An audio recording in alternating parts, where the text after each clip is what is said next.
우리 잠깐 같이 기도드리겠습니다.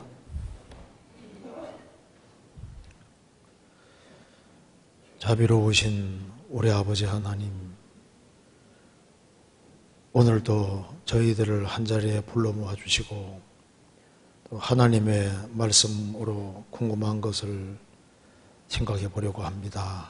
주님께서 함께 해주시고 또 마음을 열어주셔서 하나님의 말씀의 뜻을 바르게 깨달아 알 수 있도록 도와주옵소서.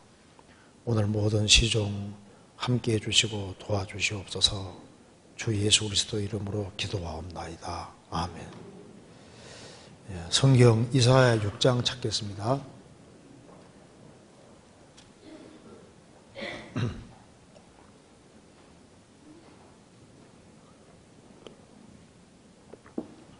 제가 읽겠습니다.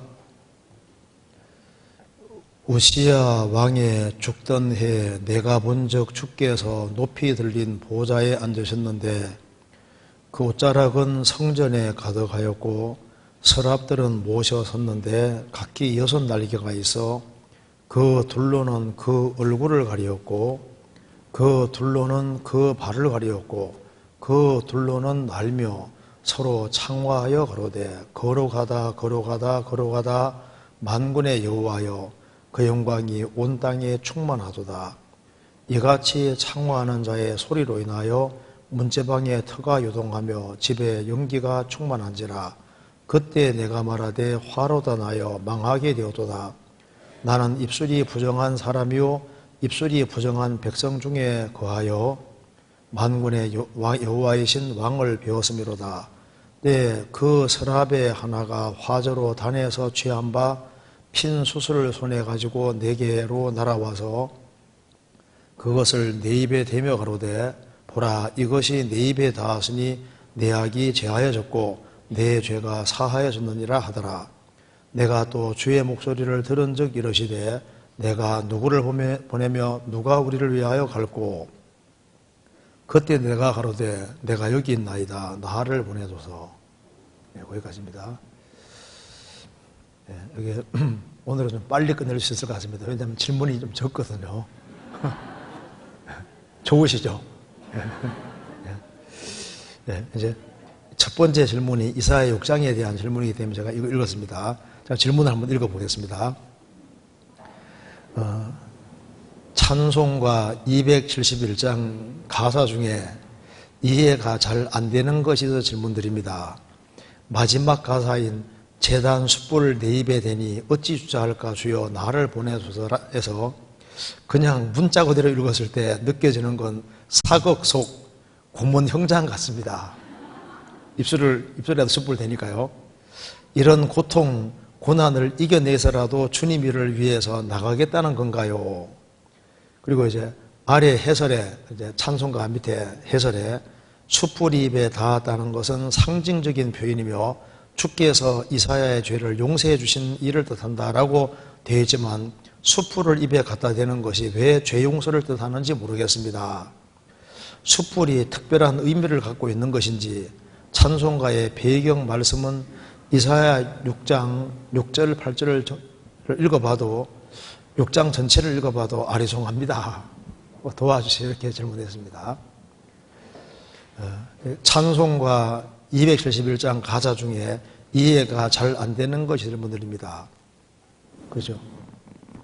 찬송가 그냥 부르는 게 아니라 아주 꼼꼼히 생각하면서 이제 부르시는 것 같아요. 그러니까 이게 이 말이 왜 제단 숯불을 여기 입에 댄다고 이렇게 얘기했을까? 제단 숯불을 내 입에 대니 어찌 주자할까 주여 나를 보내줘서. 찬송 가사 중에 이해 안 되는 잘 안 되는 거 있어서 그렇죠. 찬송 가사 중에 이해 안 되는 것이 틀림없이 들을 수 있습니다. 그리고 그 찬송가는 또 덜한데 은혜 찬송 중에는 과도한 표현들이 있는 것이 꽤 있습니다. 좀 있어요. 그래서 이건 좀 성경하고는 안 맞는데 그래서 제가 찬송가 중에도 항상 기뻐도다 이것도 하면 또 항상 기뻐도다. 이 항상자가 들어가면 좀 조심해야 되거든요. 항상 기뻐도다. 진짜 항상 기쁠까? 항상 기뻐하라는 말은 있는데 항상 기쁘다. 그건 좀 표현이 좀 찬송가 중에도 과한 표현이잖아요. 왜냐하면 성경을 이제 이렇게 직접 기록한 사람들도 이제 마음에 막 고통도 있고 근심도 있고 말할 수 없는 염려와 근심이 있고 또 실제 신앙 경험 속에서도 항상 기쁜 건 아닐 수 있잖아요. 항상 기뻐도다. 저는 그 찬송 부를 때마다 이게 노래는 좋은데 이게 또 절대적으로 맞는 표현은 또 아닐 수 있다 그 말입니다. 그런 것이죠. 그리고 이제 또 은혜 찬송 중에 보면은 제가 읽을 때 주께 한 번 굴복한 후 뭐 성신이 주장하시고 이게 나오잖아요. 한 번 굴복한 후 성신이 주장한다. 그러니까 한 번 굴복하면은 성신이 주장하느냐? 한 번. 성령 충만은 반복적인 거거든요. 그러니까 한 번 굴복한, 그러니까 그 표현이 좀 과한 표현도 있습니다. 그러니까 찬송가 표현이 그것도 찬송가도 성경에 비추어서 이해하는 것이 필요합니다. 그래서 찬송가 중에서 이건 좀 과한 표현이다. 이건 또 이해가 잘 안 된다. 이제 그런 게 있을 수 있습니다.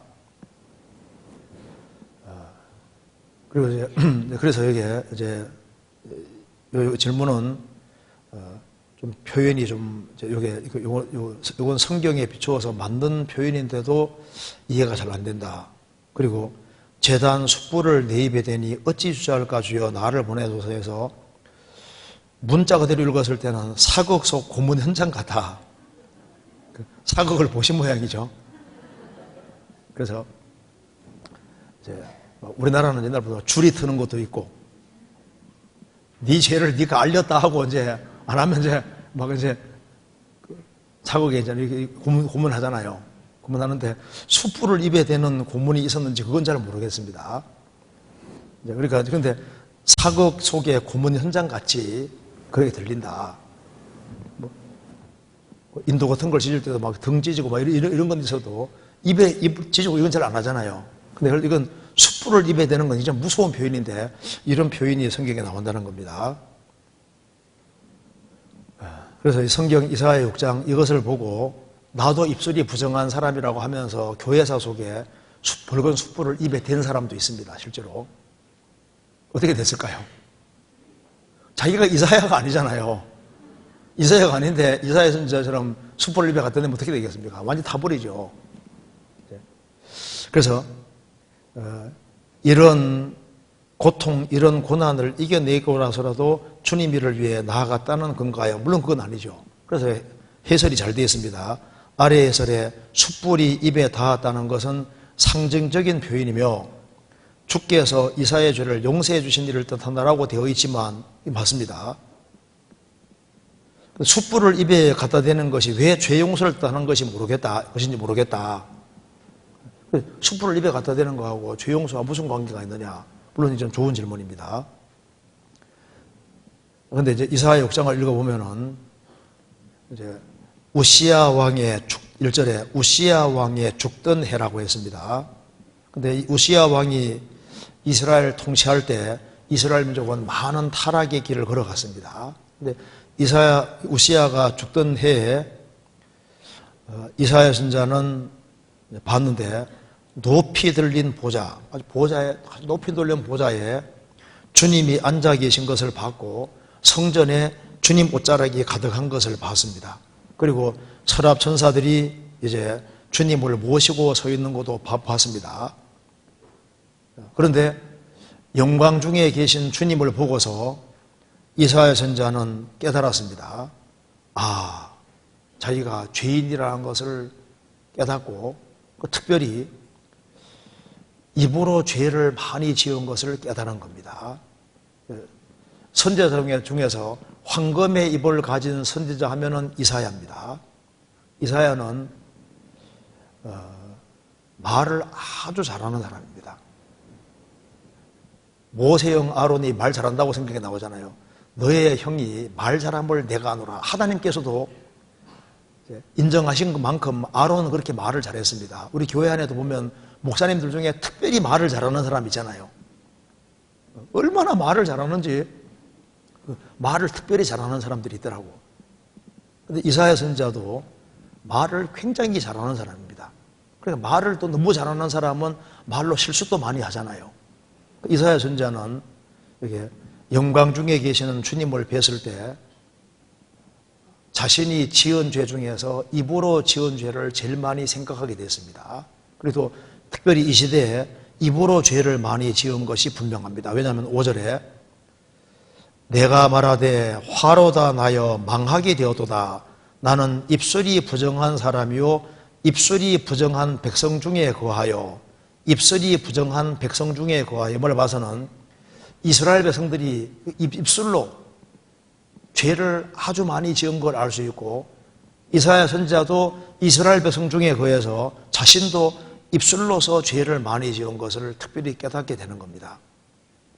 누가복음 6장에 16장 보면은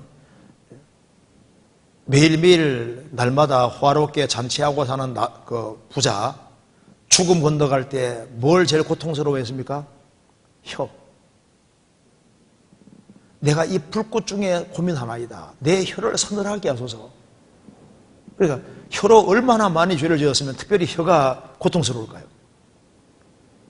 아마 사람이 짓는 죄 중에서 제일 대표적인 죄가 아마 혀로 짓는 죄일 겁니다. 그래서 이사야 선지자도 하나님 앞에서 자신이 죄가 있지만은 제일 그 자기가 죄를 많이 지은 부분이 입술이라는 것을 알고 있는 겁니다. 그래서 나는 입술이 부정한 사람이요. 그러니까 입술이 부정한 백성 중에 그 이스라엘 백성들도 입으로 죄를 많이 지었는데 자신도 자신을 바라면서 나는 입술이 부정한 사람이다. 입으로 죄를 많이 지은 것을 깨닫게 된 겁니다. 그래서 어찌할꼬 하는데 6절에 그때 그 서랍의 하나가 화저로 부지께로 단에서 취한 바 핀 숯을 손에 가지고 내게로 날아와서 그러니까 이게 그냥 숯이 아니라 단에서 취한 핀 숯이라 그랬죠. 땅에 있는 성전은 하늘에 있는 것의 모형과 그림자입니다. 하나님이 환상 중에 이렇게 보여주신 겁니다. 그런데 단에서 화저로 이제 숯불을 이렇게 취해서 가져와서 입에 댄다 그 말입니다. 우리가 아는 대로 단은 뭘 가리키는 겁니까? 항상 십자가 가리키는 십자가. 그 제단은 짐승 죽이는 곳이고 그건 항상 십자가를 가리키고 있는 겁니다. 그래서 종교개혁도 한 단에서 제사 드리는 걸 종교개혁이라는 거예요. 구약성경 읽어보시면 시스기야 왕도 종교개혁을 했고 요시야 왕도 종교개혁했는데 그 종교개혁이라는 게 뭐냐면은 이스라엘 백성들이 예루살렘 성전에 제단이 있는데 솔로몬 성전 제단이 있는데 그까지 가기 귀찮으니까 힘들고 하니까 이제 자신 동네 가까운 데다가 산당을 많이 지어놨습니다. 그러니까 하나님 섬긴다고 말은 하면서도 거기까지 가기 귀찮으니까 산당들을 이렇게 많이 지어놨던 겁니다. 그래서 산당들을 가지고 있으니까 자기 편한 대로 섬기는 거예요. 그래서 이제 히스기야와 요시야는 산당들을 다 깨버리잖아요. 깨버리면서 한 단에서 제사해라. 하나님 섬긴다고 해도 항상 제단 중심이 돼야 되거든요. 십자가 중심이 돼야 되는데 그래서 이제 다 깨버렸던 겁니다. 그리고 루터가 종교개혁할 때도 종교개혁이 뭡니까? 가톨릭이 들어오면서 이제 십자가 외에 다른 것이 덧붙인 것이 너무너무 많이 있으니까 다시 십자가로 돌아가자. 복음으로 돌아가자. 그게 종교개혁이잖아요.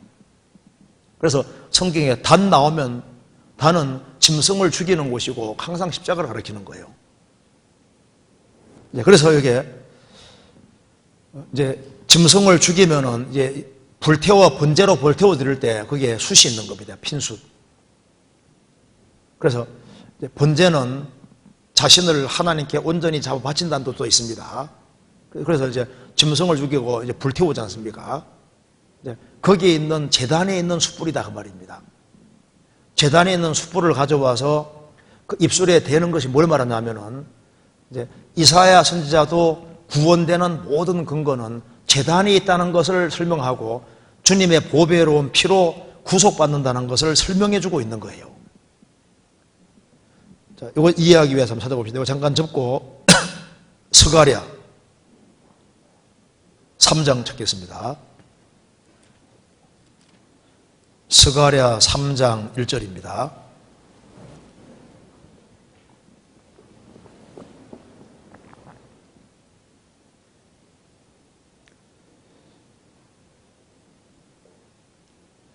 대제사장 여호수아는 여호와의 사자 앞에 섰고 사단은 그의 우편에 서서 그를 대적하는 것을 여호와께서 내게 보이시니라.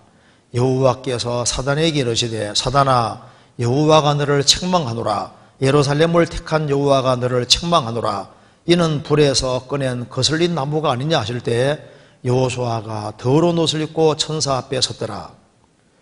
여호와께서 자기 앞에 선 자들에게 명하사 그에게 더러운 옷을 벗기라 하시고 또 여호수아에게 이르시되 내가 내 죄가를 제하여 버렸으니 내게 아름다운 옷으로 입히리라 하시기로 내가 말하되 정한 관을 그 머리에 씌우소서하며 곧 정한 관을 그 머리에 씌우며 옷을 입히고 여호와의 사자는 곁에 서더라.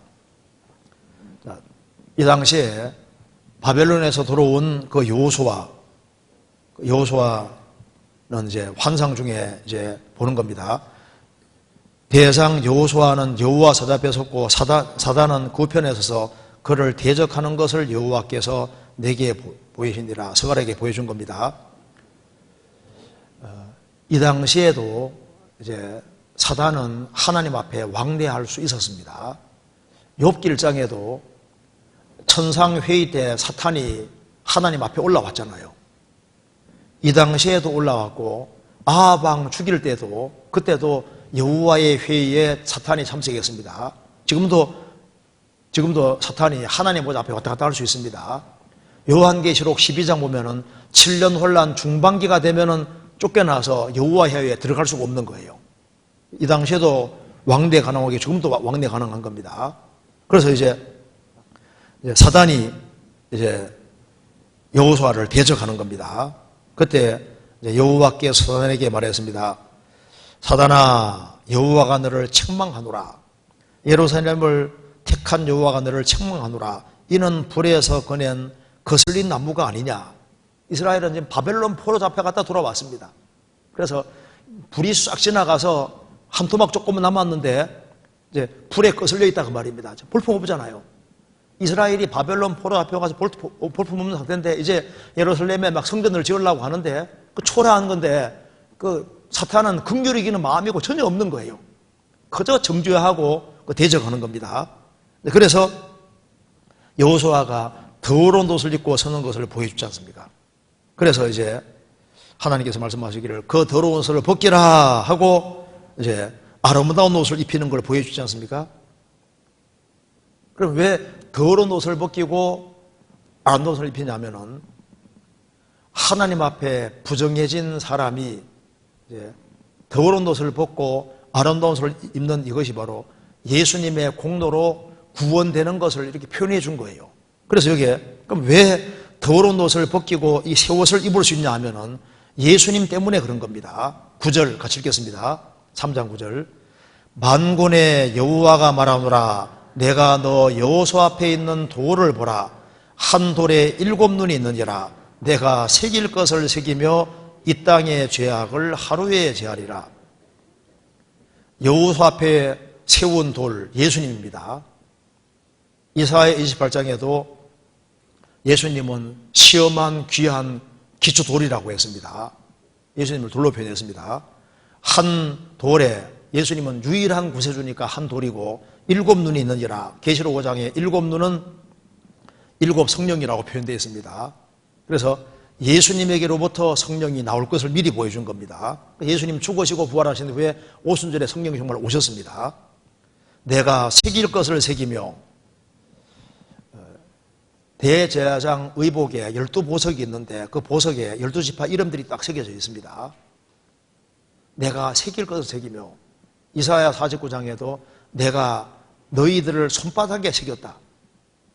주님께서는 12지파 이름을 보석에 쫙 새기는 것처럼요. 구원받은 사람 이름은 주님 손바닥 안에 다 새겨져 있는 겁니다. 내가 새길 것을 새기며 이 땅의 죄악을 하루에 제하리라. 예수님이 오셔서 십자가에 죽으시고 부활하심으로 이 땅의 죄악을 하루 만에 제하셨잖아요. 그러니까 여기에 더러운 옷을 벗기고 새 옷을 입게 되는 이유는 바로 예수님의 공로 때문에 그런 일이 벌어지는 겁니다. 이사야도 입술이 부정한 사람이지만은 죄를 사함받고 하나님의 일꾼이 되는 근거도 바로 제단 때문에 그런 거예요. 그리고 왜 숯불이라 했냐면은 불은 정결케 하는 특징이 있습니다. 그래서 이 부정해진 것에 대해서 이게 불을 통과하는 경우가 성경에 꽤 나와 있는데요. 불을 통과한다는 것 자체가 정결케 되는 겁니다. 그래서 입술에 부정해진 이사야가 바로 예수님의 보혈로 말미암아 이제 정결케 될 것을 이렇게 미리 보여주신 거예요. 그래서 하나님께 쓰임 받기 위해서는 먼저는 속죄부터 경험해야 됩니다. 이사야가 선자 되기 위해서는 먼저 주님의 구원을 경험해야 되는 거예요. 그래서 이사야는 여호와는 나의 구원이라는 뜻이고, 그러니까 이 이사야 선자가 이제 구원되는 모습을 이렇게 표현을 해준 겁니다. 그리고 다른 불은 안 되고 제단에 불이어야 된다 했는데 하나님께서 드릴 때 다른 불은 가지고 들어가면 안 됩니다. 제단에 불을 가져와서 하나님께 꼭 제사 드려야 되는 거예요. 그래서 향단에 불을 붙여 들어갈 때도 반드시 제단 불을 붙여 들어가도록 되어 있습니다. 성경 레위기 한번 찾아보시겠습니다. 레위기 10장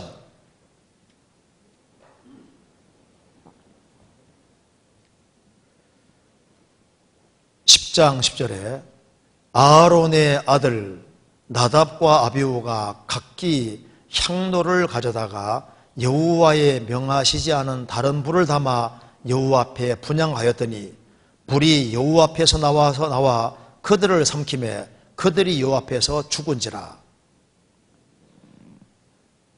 향단에 이제 불을 피워가지고 갖고 들어갈 때 반드시 제단불을 가져가야 되는 거예요.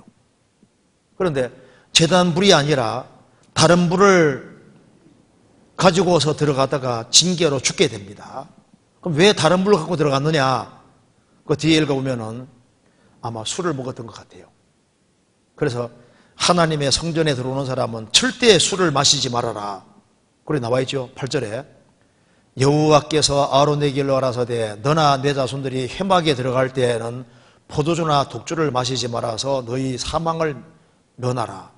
아마 아론 아들 나답과 아비후가 술을 좀 먹었던 것 같아요. 술을 많이 먹었을 겁니다. 그러니까 여기에 하나님 명하신 제단에 있는 불을 가지고 와서 불을 담아 들어가야 되는데 그까지가 귀찮다고 해서 암불 하나 이렇게 가지고 하고 들어가니까 징계로 죽잖아요. 그래서 그 제단에 있는 불을 가지고 하나님께 들어가도록 돼 있고, 그리고 특별히 그냥 불이 아니라 제단불이라고 말한 이유는 바로 예수님으로 말미암아 피공로로 말미암아 그가 이제 구원될 것을 보여주고, 불은 이렇게 정결케 하는 걸 가리키는 겁니다. 그래서 주님의 보혈의 능력으로 깨끗하게 돼서, 그래서 주님의 능력으로 이제 복음을 전하고 사역할 것을 보여주신 겁니다. 자, 이사야 6장 다시 보시겠습니다. 이사야 6장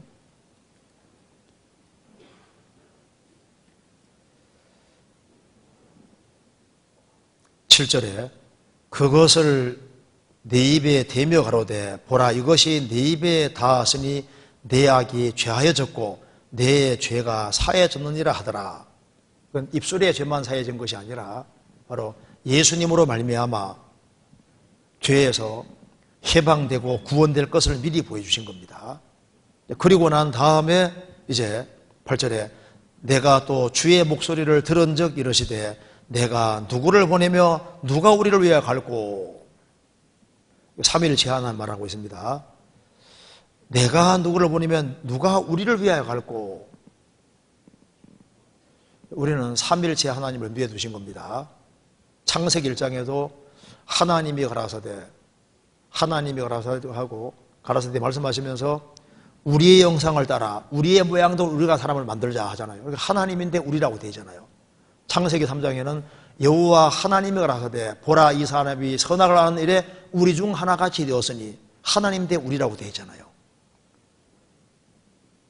창세기 11장에도 여호와께서 가라사대 자 우리가 내려가서 원을 흩어버리자 하지 않습니까? 근데 하나님인데 우리잖아요. 내가 누구를 보내며 누가 우리를 위해 갈고 하나님은 한 분이신데 성부, 성자, 성령 구별이 있는 겁니다. 그래서 하나님의 탄식의 소리를 들었습니다. 그때 이사야가 말했습니다. 그때 내가 가로되 내가 여기 있나이다. 나를 보내소서. 이렇게 해서 이제 하나님의 사역을 시작하게 된 겁니다. 이사야는 충실하게 일을 감당하고 나중에 므낫세 왕 당시에 이사야가 말을 참 잘하고 능력 있게 전하는 사람이었습니다. 그래서 이 므낫세 왕이 미워해서 이 사람을 죽일 때, 이사야 죽일 때 통나무 구멍 뚫은 통나무에다가 이사야를 집어넣고 반으로 썰어 죽이게 했잖아요. 그래서 이사야는 톱으로 켜서 죽임 당했는데 히브리 11장 보면은 톱으로 켜는 걸 당했다. 이사야 선지자 말하는 겁니다. 이사야는 톱으로 켜서 죽임을 당한 거예요. 그런데 그는 끝까지 사역을 잘 감당할 수 있었던 것은 그는 하나님 영광을 받기 때문에 끝까지 사역 감당했고 그리고 구원을 확실히 경험했기 때문에 그렇게 할 수 있었던 겁니다. 예, 그래서 넘어가도 되겠죠? 예. 그건 십자가를 설명해 주려고 그렇게 하시는 겁니다. 그렇게 하면 되겠습니다. 그 다음에 두 번째 질문 봅시다. 이거 참 좋은 질문 같습니다. 제가 읽어보겠습니다. 두려움에 관해 질문이 있습니다. 가끔 예수님께서 재림하실 때를 생각해 보거나 교회에서 말씀을 들을 때 혹시 나를 두고 가시면 또는 내가 남겨진다면 하는 생각이 가끔 들 때가 있습니다. 상상만으로도 너무 무섭고 두렵고 떨리더라고요. 그때 드는 생각이 내가 이것을 상상하며 두려워하는 것은 예수님께서 하신 일을 온전히 믿지 못해서일까? 믿음이 없는 데 있다고 생각하는 것이면 어쩌지? 그렇다는 겁니다. 그리고 왜 이 생각하냐면 바로 아래의 성경 때문입니다. 요한계시록 21장 8절 찾아봅시다. 21장 8절. 전도 집회 때마다 이 얘기를 들으니까 21장 8절. 그러나 두려워하는 자들과 믿지 아니하는 자들과 흉악한 자들과 살인자들과 행음자들과 술객들과 우상 숭배자들과 모든 거짓말하는 자들은 불과 여왕으로 타는 못에 참여하리니 이것이 둘째 사망이라. 여기에 두려워하는 자들이 나와 있다고 말입니다. 그래서 이 성경 말씀에서 두려워하는 자가 하나님을 믿지만 두려워하는 자라고 설명을 들었는데 두려워하는 자는 이하의 문제는 주님이 다 해결해 주시는데 이 두려워하는 자들이 혹시 나를 이야기하는 것이면 어쩌지 하는 생각이 듭니다. 재판에 나가서 내 죄로 심판을 받거나 할 일은 절대 없다고 생각합니다. 예수님도 계실 것이고 성경이 있고 하나님께서 약속하신 것은 믿습니다. 그것을 믿습니다. 그런데 저 두려움은 제가 상상하고 두려워하는 두려워하는 자 지옥 간다. 저 두려움은 제가 상상하고 두려워하는 것도 해당되는 건가요? 혹시 만약에라고 생각하는 것은 제가 온전히 성경이나 예수님을 믿지 않고 있는 것일까요? 하는 질문입니다. 좋은 질문 같죠? 그래서 두려움에 관한 질문이 있는데 사실 이 질문은 그리스도인들이 그 질문하는 중에 아주 대표적인 중에 하나입니다. 두려움 질문을 가끔씩 듣거든요.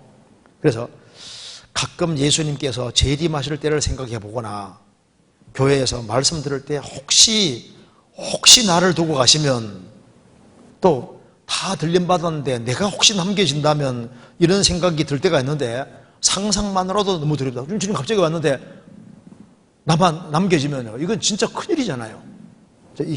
그래서 상상만으로도 이거 너무 무섭고 두렵고 떨리더라. 맞잖아요. 그때 드는 생각은 내가 이것을 상상하며 두려워하는 것은 예수님께서 하신 일을 온전히 믿지 못해서일까? 믿음이 없는 데 있다고 내가 생각하는 것이면 착각하는 것이면 어쩌지 하는 이런 생각이 든다고 말입니다. 그죠? 그래서 생각이 드는 거하고 사실은 다른 문제잖아요. 그래서 종교개혁자 마르틴 루터가 얘기한 것 중에 새가 머리 위로 날아다니는 건 내가 못 막는다. 근데 머리 위에 둥지 트는 것은 막을 수 있다. 참 맞는 말입니다. 그러니까 구원을 받아도 스치고 지나가는 생각은 내가 못 막아요. 그러니까 새가 내 머리로 슉 날아다니는데 그걸 못 막잖아요. 근데 둥지 트는 건 내가 막을 수 있는 것처럼 스치고 지나가는 생각은 못 막는 것처럼 여기에 이제 상상하면서 야 이게 혹시 나를 두고 가시면 어떻게 할까? 죽어 일어났는데 내만 남았으면 어떻게 할까? 이런 생각들이 스치고 지나간다고 말입니다. 그건 우리가 못 막잖아요. 그래서 먼저 아셔야 될 것은 구원을 받아도 생각이 다 구원된 건 아닙니다. 성경 고린도후서 10장 찾겠습니다.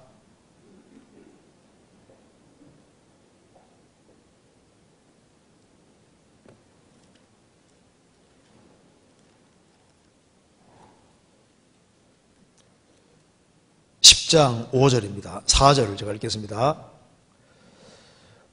우리의 싸우는 병기는 육체에 속한 것이 아니요 오직 하나님 앞에서 견고한 진을 파하는 강력이라. 모든 이론을 파하며 하나님 아는 것을 대적하여 높아진 것을 다 파하고 모든 생각을 사로잡아 그리스도에게 복종케 하니. 우리의 싸우는 병기, 우리의 싸우는 무기는 육체에 속한 것이 아니요 세상적인 어떤 것으로도 마귀의 견고한 진을 파할 수 없습니다. 그래서 우리의 싸우는 병기는 육체에 속한 것이 아니요 강력이라, 강력한 하나님의 말씀으로 이제 진을 파할 수 있다는 겁니다. 그래서 오직 하나님 앞에서 견고한 진이 있는데 이 잘못된 진을 부수기 위해서는 인간의 힘과 능력으로 안 되고 하나님의 강력한 힘인 하나님의 말씀에 의지해서 잘못된 마귀 진을 부수고 잘못된 것을 이론들을 부숴간다는 겁니다. 그래서 하나님 말씀을 자꾸 들으면은 하나님 말씀이 강력한 무기이기 때문에 이 하나님 말씀을 자꾸 들으면은 하나님 말씀이 잘못된 이론도 부수고 잘못된 생각도 부수고 그래서 굴복시키는 겁니다. 예레미야 23장에 내 말이 불같지 아니하냐 반석을 쳐서 부스러뜨리는 방망이 망치같이 아니하냐. 그 강한 바위도 쇠망치로 때리면 깨지잖아요. 그것처럼 인간 마음이 강팍해도 하나님 말씀을 제대로 들으면 말씀은 망치 같아서 강팍한 마음도 깨고 또 하나님 말씀은 힘이 있기 때문에 잘못된 이론들도 부숴가고 잘못된 생각들도 끄고 가시는 거예요. 그래서 우리가 구원받기 전에 세상에 살면서 다양한 잘못된 생각들을 많이 가지고 있는데 이것이 우리 힘으로는 잘 안 부서져도 말씀을 자꾸 배우면 말씀은 살아있고 힘이 있기 때문에요. 이상하게 잘못된 생각을 다 꺾어 나가는 겁니다. 하나님의 말씀은 살았고 운동력이 있어 좌우의 날선 어떤 금보다도 예리하여 홍과 영과 및 관절 고수를 찔러주기까지 하며 하나님 말씀은 살아있기 때문에 잘못된 걸 드러내고 꺾고 처리하는 힘이 있는 겁니다. 그래서 우리의 싸우는 무기는 강력이라 강력한 하나님의 말씀이다 그 말입니다. 그것으로 이제 마귀 진을 부숴가고 잘못된 이론을 부숴가는 겁니다. 그래서 모든 이론을 파하며 구원을 받아도 아담 안에 오랫동안 살아왔기 때문에 잘못된 이론들이 많이 있을 수 있습니다. 뭐 꼭 그렇게 해야 되냐, 꼭 이렇게 해야 되냐, 이런 생각들이 올라오지 않습니까? 근데 그것을 하나님 말씀을 배우면은 하나님 말씀이 잘못된 이론들을 부숴갑니다. 그래서 구원받고 난 다음에 세월이 흘러가니까 마음과 생각이 많이 바뀌어 나가잖아요. 모든 이론을 파하며 하나님 아는 것을 대적하여 높아진 것을 다 파하고 모든 생각을 사로잡아 그리스도에게 복종케 하니 모든 생각을 사로잡아서 그리스도에게 복종케 합니다. 그래서 말씀을 계속 배우면은 잘못된 생각이 적어지게 돼 있어요. 구원받아서도 구원받고 처음에 굉장히 이게 마음이 여리고 하기 때문에요. 이 잘못된 생각들이 많이 이렇게 떠오를 수 있고 막 스치고 지나가는 생각이 굉장히 많을 수 있습니다. 근데 말씀을 꾸준히 배우면 그런 것이 적어질 거예요. 그리고 이제 그럼 왜 이런 생각하느냐? 바로 계시록 21장 8절 두려워하는 자들 이 구절 때문이다 그 말입니다. 여기 두려워하는 자는 지옥 간다 했을 때 이 두려워한다는 말 뜻이 뭐냐 하면은 찾아봅시다. 이게 두려워하는 자는 지옥 간다는 말이 이 말입니다. 찾아봅시다. 로마서 8장.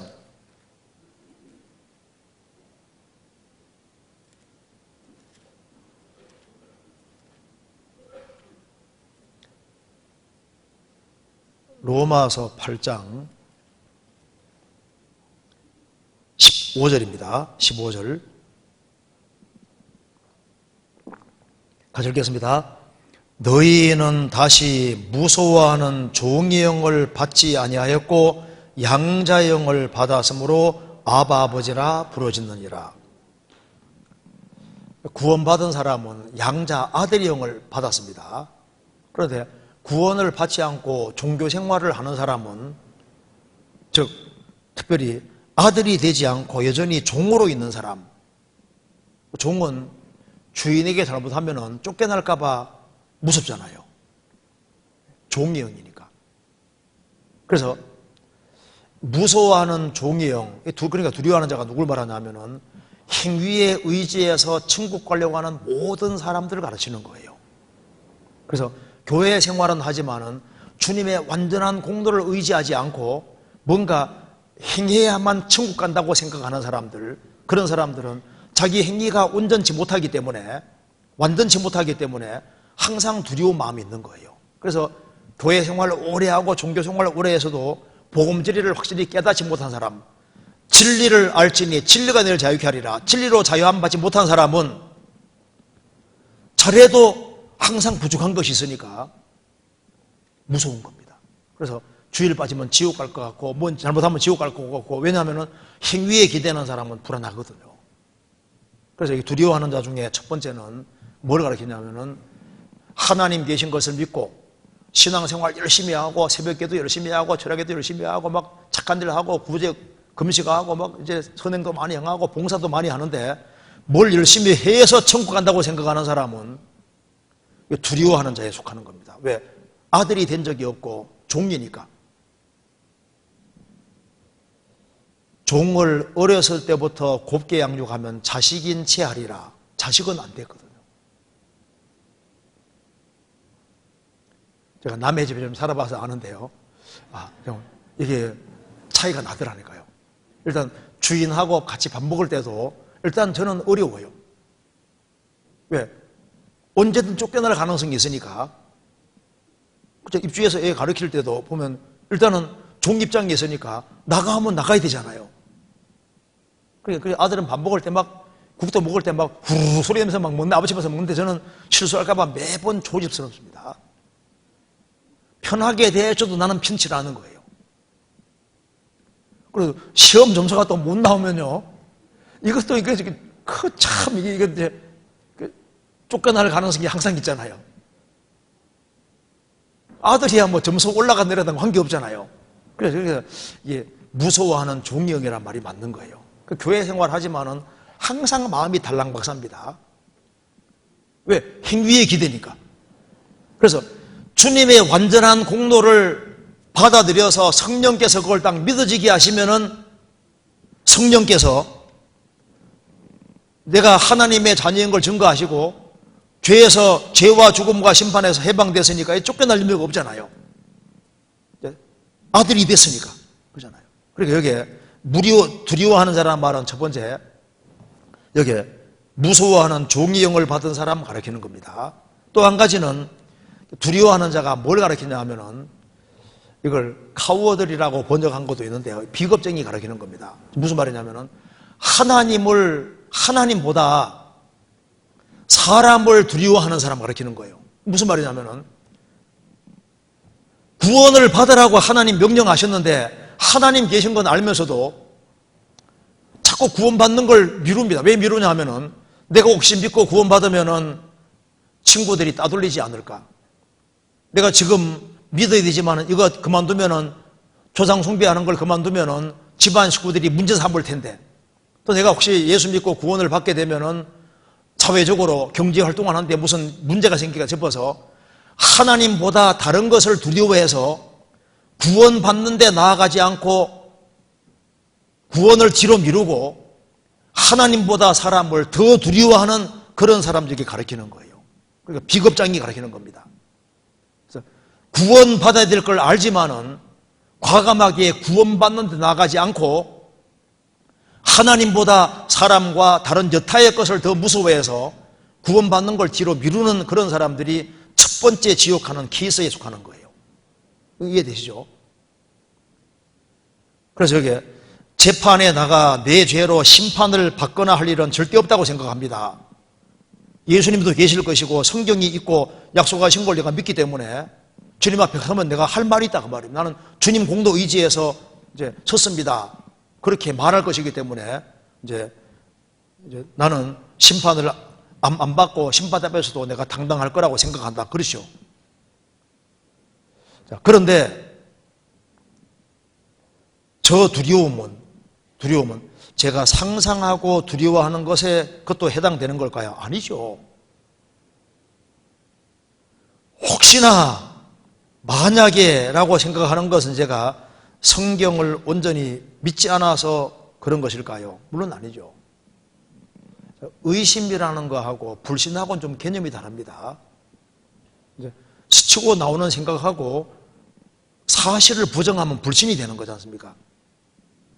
예수님 죽으시고 부활하신 것을 본 제 아들은 구원을 받은 사람들인데 3년 반 동안 예수님과 같이 있었고 예수님 부활하는 걸 보면서도 의심했다고 되어 있습니다.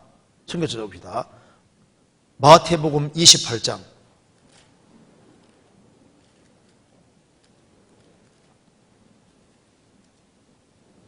16절.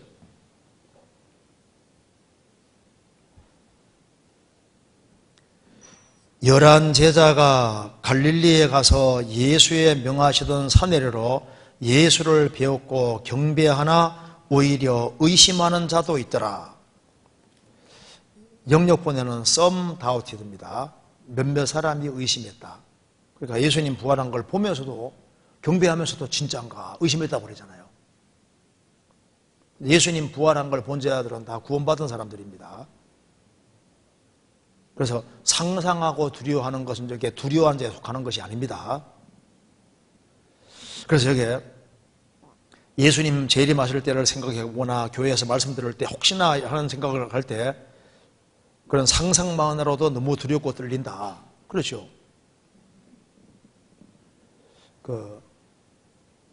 두려움이라는 것 자체는 인간 본능 속에 원래 붙어 있는 겁니다. 제가 그래 보니까 이게 나오더라고요. 미국 심리학에 따르면은 미국인들이 두려워하는 공통된 두려움이 5가지가 있대요. 이제 조사를 해본 모양입니다. 첫째는 미국 사람들도 거미는 그렇게 무서워한답니다. 거미가 떨어오면 다 기겁을 해가지고 거미를 그렇게 무서워한대요. 또 한 가지는 이제 미국의 많은 사람도 대중 앞에서 말하는 걸 그렇게 두려워한답니다. 많은 사람 앞에서 얘기를 하는 것에 대한 두려움이 생긴답니다. 그 다음에 특별히 비행기 탈 때 비행기 타는 걸 무서워하는 사람들도 굉장히 많답니다. 그 다음에 이제 밀폐된 공간 속에 갇히는 것도 두려워하고, 그 다음에 이제 여기에 그 외에 여러 가지 두려운 것이 있는데 그 두려움 중에서 대표적인 두려운 것이 죽음이 다가올 때 두려워하는 것은 공통적인 거예요. 자, 구원을 받은 사람은 죽음이 닥쳐오면 두려울까 안 두려울까요? 안 두려워요? 야, 드디어 죽음이 왔구나 하고 좋아합니까? 가능하면 안 죽으려 하죠. 살라고 하는 것은 본능에 속하는 거예요. 제가 이런 얘기 한번 한 적이 있는 것 같은데, 어느 사람이 너무너무 생이 힘들어서 이제 자살하러 한강에 수진하러 가고 있었습니다. 가고 있는데 한강 가까이까지 왔는데 차가 갑자기 샥 떨려오니까 얼른 피합니다. 그리고 뭐라 말하냐면 어이구 죽을 뻔했다. 살라고 하는 것은 본능에 속하는 거고, 죽고자 하는 건 의지에 속하는 거예요. 그래서 구원받은 사람도 가능하면 안 죽으려고 하게 되어 있습니다. 이제 뭐 죽는 것이 뭐 기정사실일 경우에는 편안해지고 좀 아쉽지만은 주님 앞에 가야 되겠다 이렇게 생각하지만은 살 수 있는 한에는 살 수 있으려고 살라고 노력하는데 그건 당연한 것에 속하는 거예요. 이제 암 걸려서 이제 죽음이 다가옵니다. 그러면 안 죽고 싶잖아요. 아이고 자매님은 구원받았으면 대체 왜 살라고 하냐고 그렇게 말하면 안 됩니다. 왜 자꾸 치료받아 살라고 하냐고. 빨리 죽으면 좋지 왜 빨리 살라고 하냐고 이런 식으로 초를 치면 안 돼요. 그런 말 하면 안 됩니다. 왜? 자신이 자기가 또 암 걸리면요 살 수 있으면 최대한 살라고 하게 되어 있습니다. 왜? 살려고 하는 본능을 하나님 주신 거니까. 그리고 구원을 받은 사람도 지옥 갈 두려움은 없지만은 여러 종류의 두려움을 가지고 있어야지 정상적인 겁니다. 불 보면 불 앞에 가는 걸 무서워해야죠. 그잖아요. 다리미질 하다가 이렇게 그냥 그걸 스위치 안 빼고 집 태워버리면 안 되니까 조심하고 불 나는 거 무서워해야죠. 그리스도인이라 해서 두려워하는 것이 하나도 없다는 말은 틀린 얘기입니다. 특별히 뭘 두려워해야 되냐 하면 우리가 구원을 받아서도 하나님을 두려워하고 살아야 되는 거예요. 그렇지 않습니까? 바울 사도는 주님이 얼마나 두려운 분인지 안다고 했습니다. 고린도후서 5장 찾겠습니다.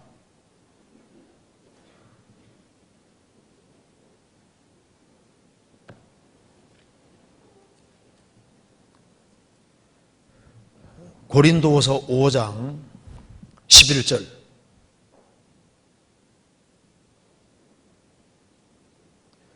우리가 주의 두려우심을 알므로 사람을 권하노니 우리가 하나님 앞에 알리워졌고 또 너희 양심에도 알리워졌기를 바라노라. 우리가 주의 두려우심을 알므로. 근데 여기 주의 두려움이시라는 말을 뉴 킹 제임스 버전에는 The terror of the Lord 이렇게 되어 있습니다. 테러라고. 주님의 테러를 안다. 주님이 얼마나 두렵고 무서운 분인지를 안다. 바울 사도는 셋째 안을 지금 갔다 오고 하는 말입니다. 주님이 얼마나 영광스럽고 얼마나 두려운 분인지를 알고 있는 거예요. 이사야 선지자도 영광 중에 계신 주님 봤을 때 꼬꾸라졌습니다. 다니엘도 다니엘 10장 보면은 영광 중에 계신 주님 앞에 꼬꾸라졌고 주님과 3년 반 동안 같이 지내고 예수님 품에 기댔던 사도 요한도 영광 중에 계신 주님 앞에서 그냥 죽은 사람처럼 꼬꾸라졌잖아요. 우리는 주님의 두려움을 안다. 그래서 생을 살아가면서 하나님을 경외하고 산다는 게 뭡니까? 하나님을 두려워하고 산다는 거예요. 하나님을 두려워하고 살아야지 맞죠. 하나님을 경외한다는 말은 하나님을 두려워하고 높이는 겁니다. 그건 지극히 정상적인 거예요. 그래서 하나님을 두려워하지 않는 사람은 행동을 함부로 하거든요. 베드로전서 1장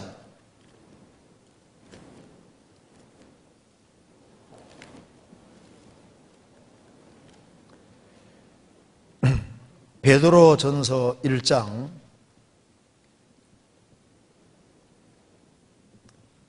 17절.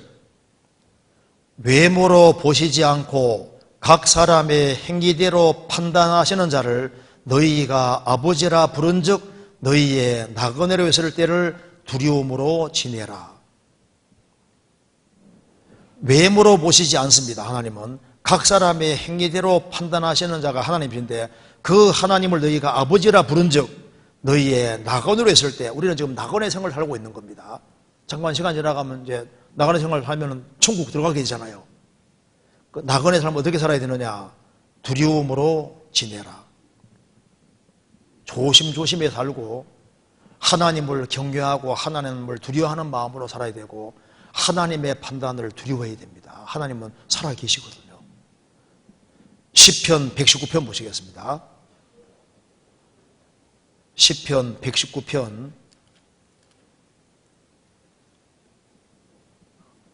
120절은 같이 읽겠습니다. 같이 읽겠습니다. 내 육체가 주를 두려워함으로 떨며 내가 또 주의 판단을 두려워하나이다. 내 육체가 주를 두려워함으로 떨며, 이 사람이 이제 지옥 갈까봐 두려워 떠는 게 아닙니다. 하나님은 거룩하신 하나님이시기 때문에 정말 하나님을 경외하는 마음으로 하나님 앞에 정말 조심하고 살아가는 모습입니다. 또 내가 또 주의 판단을 두려워하나이다. 그래서 소인이 잘못하면 징계를 받습니다. 그래서 두려워하고 조심해 살아야 되는 것이 맞는 거예요. 그래서 하나님을 거룩하다고 하나님을 두려워하는 마음으로 살고 사는 사람은 복 있는 사람입니다. 예레미야 8장 보시겠습니다. 예레미야 8장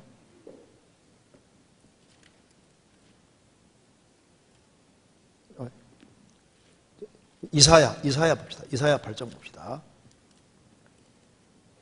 이사야 8장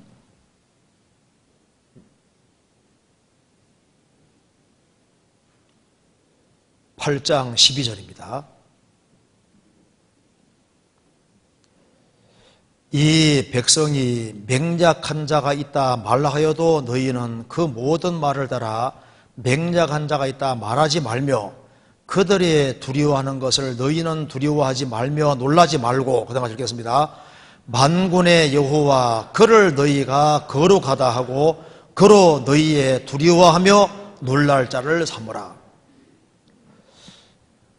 세상 사람들, 그런 사람들이 두려워하는 걸 너희는 두려워하지 말고 놀라지 말고, 참신앙이 아닌 가짜 신앙인들이 무서워하는 걸 무서워하지 말고 너희는 여호와를 거룩하다 하고 여호와로 하나님으로 너희의 두려워하며 놀랄 자를 삼으라.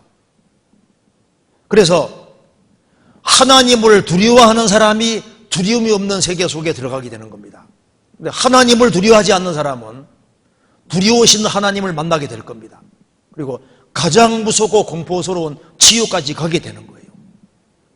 그래서 구원을 안 받은 사람은 구원 안 받으면은 살아계신 하나님의 손에 빠져들어가는데 심판조 앞에 들어가는데 이게 얼마나 무서운 겁니까? 근데 심판에서 해방된 사람은 지옥 갈 것을 걱정하는 것이 아니라 하나님이 살아계시기 때문에 하나님 앞에 판단받지 않도록 조심하고, 또 그리고 하나님을 두려워하며 놀랄 자를 삼고, 또 혹 우리 주변에 같이 신앙생활 하는데 구원을 안 받아서 이뤄지는 사람이 있을까 봐 그런 건 두려워해야 되는 겁니다.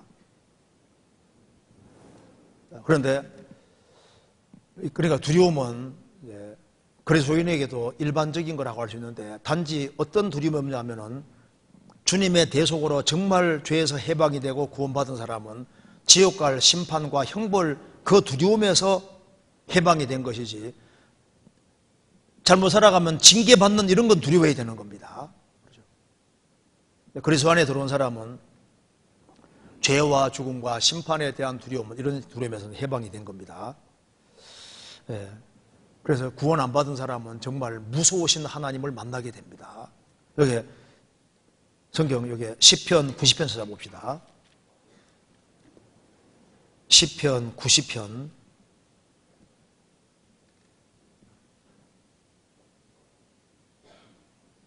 11절.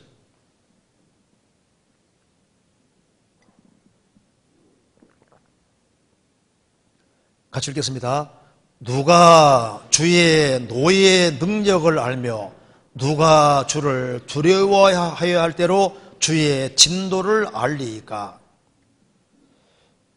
인생 중에 누가 주님의 노가 얼마나 큰지를 누가 알며 누가 주를 두려워할 대로 주의 진도를 알리까. 주님의 진도가 너무너무 클 텐데 그 진도가 클지를 누가 알리까. 하나님이 진노하실 텐데 그 두려움과 공포는 상상할 수 없을 것입니다. 그런데 우리는 거기에서 건진받은 겁니다. 그래서 생각이 치고 지나가는 이런 건 문제가 되는 게 아닙니다. 사실이 부정되는 그게 문제죠. 그렇게 좀 이해하면 되겠습니다. 넘어가도 되겠죠? 그 다음 질문 보시겠습니다. 이스라엘의 고난의 시작될 때를 말씀하시며 신명기 28장 찾아보시겠습니다. 28장 46절.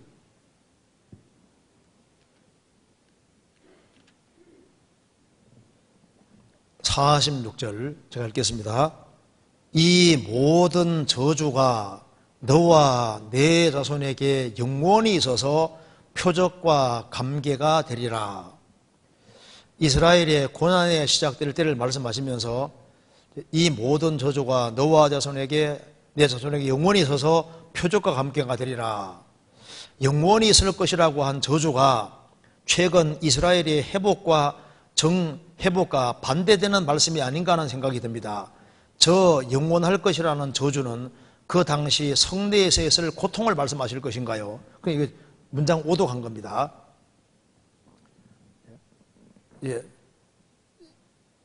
저주가 너와 자손에게 영원히 있다는 얘기는 이스라엘이 순종의 길을 걸을 때는 순종해 준다는 그 말씀도 계속 유효하고, 불순종의 길을 걸으면은 저주가 따른다는 그 말씀도 영원히 있다 그 말입니다. 그러니까 이 약속은 이스라엘이 선택될 때부터 이스라엘 역사가 끝날 때까지 이 약속이 유효하다 그 말입니다. 그리고 이 말은 저주가 영원히 있어서 그 말은 이스라엘은 저주받기 시작하면은 영원히 계속 받아야 된다 이 말이 아니고, 축복과 저주가 영원한 언약이기 때문에 이 언약은 항상 유효하기 때문에 순종의 길을 걸을 때는 복을 받는 것도 그대로 계속될 것이고, 말 안 들을 때는 저주받는다는 말씀이 그대로 응한다 그 말입니다. 그러니까 순종할 때는 복을 진짜 받았고 불순종할 때는 저주받았는데 그것은 하나님 약속대로 계속된다는 말씀이지, 한번 이스라엘에게 저주 내리기 시작하면 그 저주가 2000년 만에 끝나는 게 아니라 저주가 영원히 계속된다 그런 의미는 아니다 그 말입니다. 여기 영원이란 말을 오독해서 그렇습니다.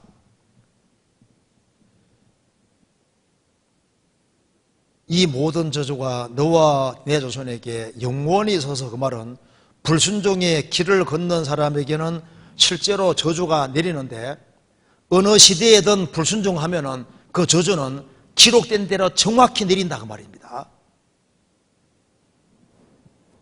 그러니까 이스라엘 민족이 말 안 들을 때는 8년 동안 저주받아 고통받았습니다. 또 돌이키니까 또 좀 회복해 주셔서 또 잘 살다가 또 타락하면 또 이제 10몇 년 동안 또 고통받고 또 부르시면 건져주시고, 이게 반복됐습니다.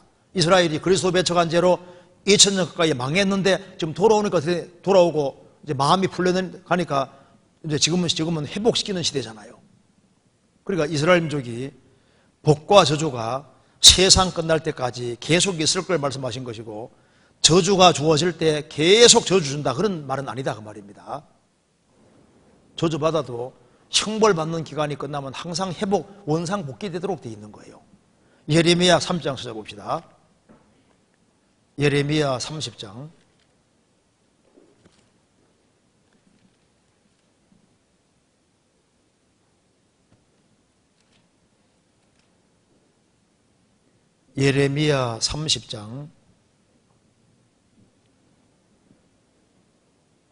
10절. 그러므로 나 여호와가 말하노라. 내 종 야곱아 두려워 말라. 이스라엘아 놀라지 말라. 내가 너를 원방에서 구원하고 내 자손을 포로된 땅에서 구원하리니 야곱이 돌아와서 태평과 안락을 얻을 것이니라. 너를 두렵게 할 자가 없으리라. 그 다음 읽겠습니다. 나 여호와가 말하노라. 내가 너와 함께하여 너를 구원할 것이라. 내가 너를 흩었던 그 열방은 진멸한다 할지라도 너는 진멸하지 아니하리라. 그러나 내가 공도로 너를 징책할 것이요 결코 무지한 자로 여기지 아니하리라. 하나님 약속해 주시기를, 너를 흩었던 열방은 진멸한다 할지라도 너는 지구상에 없어지는 않겠다. 그렇다고 해서 봐주는 것이 있느냐? 봐주는 건 없다 그 말입니다. 그러나 내가 공도로 너를 칭책할 것이요 결코 무지한 자로 여기지 아니하리라. 죄 지은 것에 대해서는 선민이라 해서 봐주는 건 없다. 행한 것에 대해서는 정확히 벌은 내리지만은 내가 열방은 없어도 너희들은 없어지지 않을 것이다. 그래서 형벌받는 기간이 끝나면은 내가 반드시 너희들을 원방에서 구원하고 다시 들어오게 할 것이다.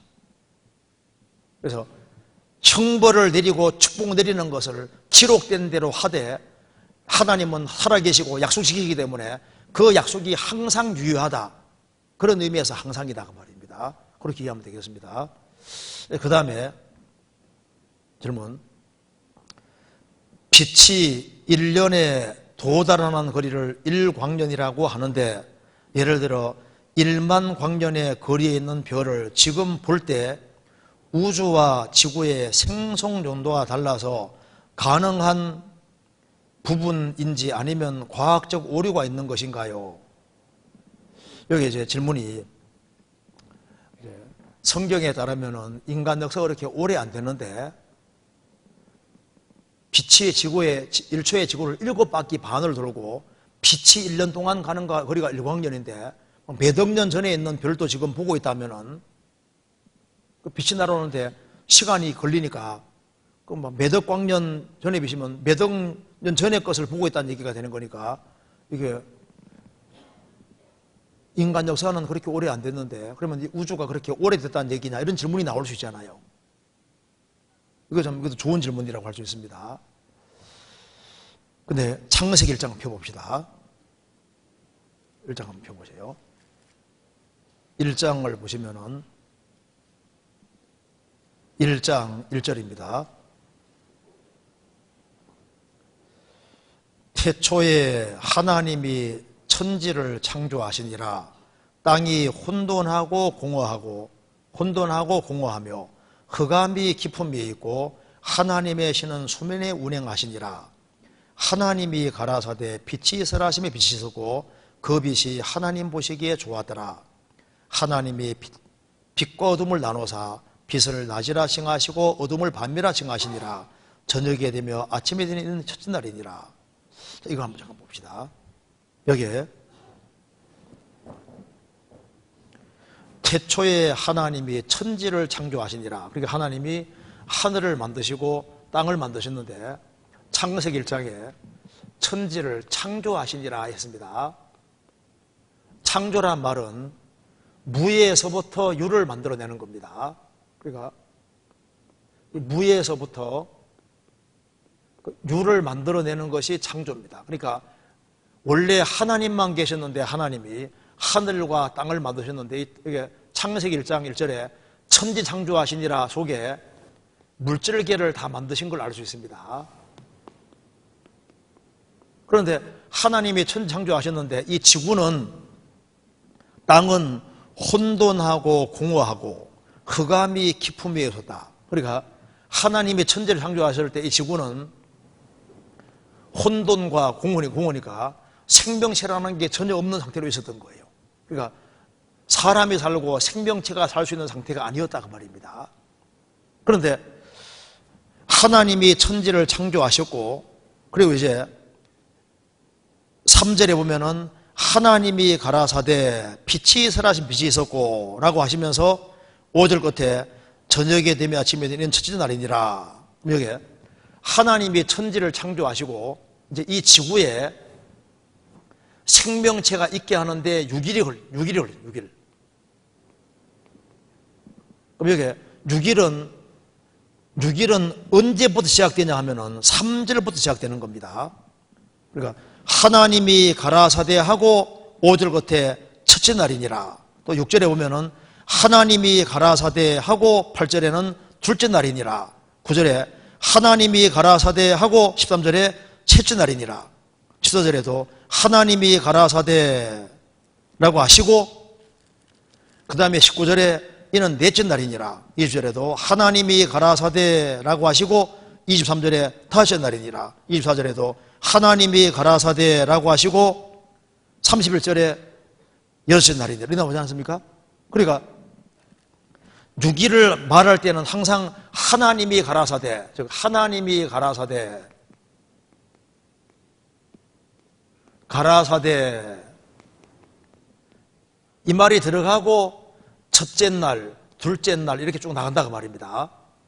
그러니까 6일은 3절부터 시작하는 거니까 하나님이 천지를 창조하시고 이 지구상에 생명체가 있도록 작업하는 데는 6일이 걸렸다 그 말입니다. 그러면은 하나님이 천지를 창조하시고 막바로 지구상에 생명체가 있게 했으면은 우주와 그러니까 하나님 천지 창조하시고 지구상에 생명체가 있도록 하는데 작업한 것은 6일이니까 지구상에 생명체가 있게 된 것은 틀림없이 이 성경대로 6천년 조금 넘는 겁니다. 그렇지 않습니까? 그런데 하나님이 천지를 창조하시고 막바로 시작했으면은 이 우주와 지구 연도가 확 줄어드는 거고, 그렇지 않습니까? 얼마 안 된 거고, 하나님 천지 창조하시고 한참 후에 있다가 이제 슬슬 이 지구상에 생명체가 있게 해볼까 이렇게 했으면 1절과 2절 사이에 1절과 3절 그 사이에 시간 간격이 있을 수 있는데 그건 성경의 비밀입니다. 몰라요. 그래서 하나님 천지를 창조하시고 막바로 했는지 아니면은 창조하시고 한참 시간이 지난 이후에 했는지 그건 성경에 말이 없습니다. 몰라도 되니까. 그러니까 우주 연도가 오래됐다 해도 성경적으로 문제가 없고 얼마 안 됐다 해도 문제될 것이 없다 그 말입니다. 단 이 지구상에 생명체가 있게 된 것은 그렇게 오래 안 됐습니다. 무슨 말이 되시죠? 자, 그러면은 실제 이 우주와 지구 연도가 얼마 됐을까? 근데 얼마 안 됐다는 증거가 대부분은 얼마 안 됐다고 나옵니다. 근데 이제 오래됐다고 주장하는 사람들은 이제 특별히 이제 가장 막 잘 걸고 넘어지는 게 뭐라고 별빛 문제, 별빛. 우주에서 이 우주는 틀림없이 오래됐을 것이다. 왜? 오래 안 됐다는 증거가 너무너무 많거든요. 얼마 안 됐다는 증거가 많은데 오래됐다는 증거로 막 끝까지 물고 늘어지는 것이 별빛 문제, 별빛. 그러니까 이제 이 별이 1초에 빛이 1초에 지구를 7바퀴 반 도는데 빛이 1년 동안 가는 거리가 1광년이니까 지금 우리가 보고 있는 별이 막 몇억 광년 전 아주 굉장히 멀리에서 이렇게 지금 날아오는 걸 지금 현재 보고 있으니까 틀림없이 우주 연도는 오래됐을 거다. 이렇게 주장을 이렇게 하는데 근데 그것도 모르고 하는 소리입니다. 왜냐하면은 그것도 간단하게 설명할 수 있어요. 왜? 창조주가 개입되면 시간이 안 걸립니다. 왜 그러냐면은 이제 쉬운 예를 들어볼게요. 여기 이제 애가 학교 갔거든요. 학교 갔는데 집에 딱 돌아와서 보니까 욕조에 물이 거의 가득이 담겨 있습니다. 그런데 수도꼭지로 보니까 물이 조금씩 뚝뚝 떨어지고 있는 거예요. 애에게 물어봅니다. 이 물이 이만큼 차는데 시간이 얼마 걸렸겠느냐 물으니까 적어도 한 6시간, 7시간은 걸렸겠네요. 어머니가 5분 전에 애 올 줄 알고 5분 전에 확 들어 부어놨거든요. 부어놓고 조금씩 틀어놨습니다. 엄마가 개입되면 시간 안 걸리잖아요. 그렇죠? 애가 먼저입니까? 어른이 먼저입니까? 하나님이 흙덩어리인 아담을 만드실 때 시간이 얼마 걸렸습니까? 즉시 만들어 즉시. 그러니까 창조주가 개입되면 시간이 안 걸리는 거예요. 물을 포도주로 만드는데 주님 시간 얼마 걸렸습니까? 물의 분자식과 포도주 포도당 분자식이 다릅니다. 이게 물이 포도주로 갈 수가 없어요. 근데 주님은 순식간에 포도주로 만들었지 않습니까? 죽어서 썩어나는 냄새나는 나사로를 주님이 금방 살리셨거든요.